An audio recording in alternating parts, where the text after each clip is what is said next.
महानुभाव परिवार न्यूज, जे सत्य तेच. महानुभाव परिवार, आपला परिवार. दंडवत प्रणाम.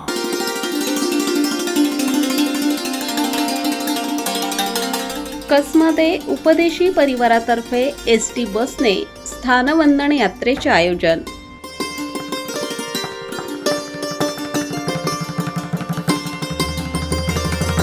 कसमध्ये परिसरातील उपदेशी बांधवांनी महामंडळाच्या बसेसद्वारे 18 जानेवारी 2026 रोजी पहिल्या स्थानवंदन बसयात्रेचे आयोजन केले आहे. या परिवाराने मुंजवाड तालुका बागलाण येथून पुणतांबा, बेलापूर, डोमेग्राम या ठिकाणी माफक दरात 2 बसेसचे नियोजन केले आहे.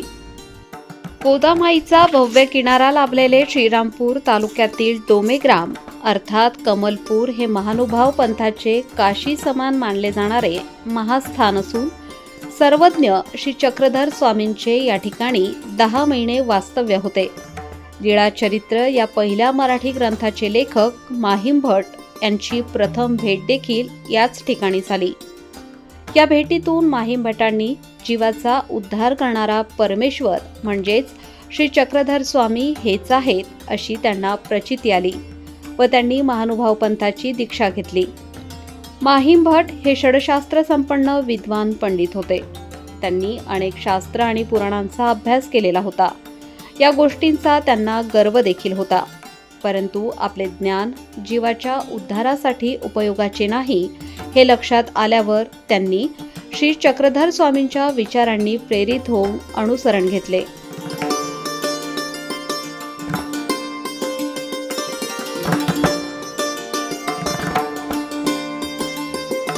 पुढे जाऊन त्यांनी महानुभाव पंथाचा मराठी भाषेतील लीळा चरित्र हा मराठी साहित्यातील आद्य ग्रंथ लिहिला. हा ग्रंथ महानुभाव पंथाचा मूळ पाया आहे. या ग्रंथामध्ये सुमारे 850 वर्षापूर्वीच्या चालीरीती, रूढी, परंपरा यांचे वर्णन केलेले आहे. महत्त्वाचे म्हणजे परमेश्वराच्या प्राप्तीसाठी मानवाने कशा पद्धतीने धर्माचरण केले पाहिजे याची सखोल माहिती देखील दिली आहे. महानुभाव पंथाचे संपूर्ण तत्वज्ञान म्हणजेच सर्वज्ञ श्री चक्रधर स्वामींच्या सहवासात असताना जे ज्ञान दिले गेले ते सर्व या ग्रंथामध्ये वर्णन केले आहे. हा ग्रंथ म्हणजे महानुभाव पंथासाठी ज्ञान देणारा अत्यंत मोलाचा खजिना आहे. म्हणून लीळा चरित्र हा ग्रंथ महानुभाव पंथाचा मुख्य गाभा आहे. अशा या ग्रंथाचे लेखक हे डोमेग्राम या गावातून स्वामींसोबत जोडले गेले. पुढे जाऊन ते स्वामींचे महान शिष्य झाले. 11व्या शतकात अंधश्रद्धेचा बाजार मांडला गेला होता. त्यामुळे समाज अंधकारमय वातावरणात जीवन जगत होता. जातीपातीच्या खोल दऱ्या निर्माण झाल्या होत्या. अज्ञानाचा गैरफायदा घेऊन ठराविक समाज निष्पापींना लुटत होता. स्त्री पुरुषांमध्ये मोठा भेद निर्माण झालेला होता. विधवा स्त्रीला सती जाण्यासारखी गंभीर जीवघेणी परंपरा आरूढ होती. तत्कालीन बहुजन समाजाने स्त्रियांना देवधर्म करण्याचा अधिकार पुरुषांप्रमाणे दिला नव्हता. असा हा भरकटलेला समाज आणि भेदरलेली जनता दिवसामागून दिवस गुंठत होती. अशा दिशाहीन परिस्थितीत समाजाला सज्ञान करण्यासाठी तसेच अंधश्रद्धेला दूर करण्यासाठी परब्रह्म परमेश्वर अवतार श्री चक्रधर स्वामी हे गुजरात राज्यातून महाराष्ट्रात आले. महाराष्ट्र हे कार्यक्षेत्र निवडून कित्येक मैल पायी भ्रमण केले. पीडित आणि अज्ञानी जीवांना ज्ञानाची शिदोरी देत देत ते श्रीरामपूर तालुक्यातील डोमेग्राम म्हणजेच कमलपूर येथे पोहोचले. यावेळी स्वामींची विशेष प्रसन्नता या ठिकाणी असल्यामुळे त्यांच्या संपूर्ण कालखंडात जास्तीत जास्त दिवस डोमेग्राम येथे वास्तव्य केले. म्हणून या ठिकाणी अत्यंत महत्त्वपूर्ण लीळा घडलेल्या आहेत. आजही येथे भव्य मंदिरे, मठ, आश्रम आहेत.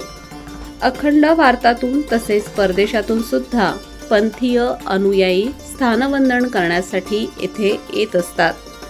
या पवित्र स्थानाचे महत्त्व महानुभाव पंथामध्ये काशी समान मानले जाते.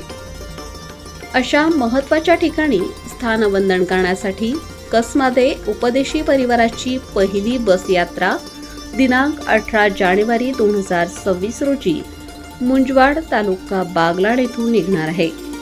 या यात्रेत प्रथम पुणतांबा, बेलापूर, भोकर व डोमेग्राम असे इतरही महत्त्वाचे स्थान वंदन केले जाणार आहेत. त्यासाठी 90 भाविकांनी आपले सीट आरक्षित केले आहे. यापुढे देखील अशाच प्रकारे प्रत्येक महिन्याच्या 3ऱ्या रविवारी नवनवीन स्थानवंदन बसयात्रा कसमादे परिवारामार्फत आयोजित केल्या जातील अशी माहिती आयोजन समितीने दिली आहे. याबाबतची सविस्तर माहिती कसमादे उपदेशी परिवार या व्हॉट्सअप ग्रुपवर तसेच इतर पंथीय ग्रुपवर वेळोवेळी शेअर केली जाणार आहे.